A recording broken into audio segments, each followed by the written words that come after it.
జీవితంలో నిన్ను భయపెడుతున్న గొల్యాత్ ఏంటి? నిన్ను కలవరపెడుతున్న సమస్య ఏంటి? Maybe health problem, it may be financial problem.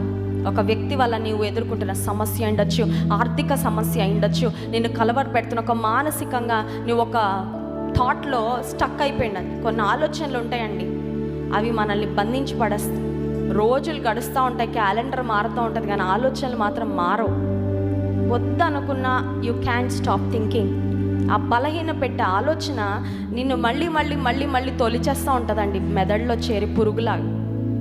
అలాంటప్పుడు చేయాల్సింది ఒకటే, ఆ విశ్వాసం కన్నా బిగ్గరగా స్తుతించాలి. ఇక్కడే పొందుతావు విడుదల, ఇక్కడే పొందుతావు. ఎందుకంటే దేవుని సన్నిధిలో, దేవుని మాటలో అంత శక్తి ఉంది. విశ్వాసమేమనా విజయం. ఆమెన్ చెప్దామా? విశ్వాసమేమనా విజయము. ఆమెన్. ఇంకొకసారి పాడదాం. నీ పాడేద హల్లెలూయా, నీ పాడేద హల్లెలూయా,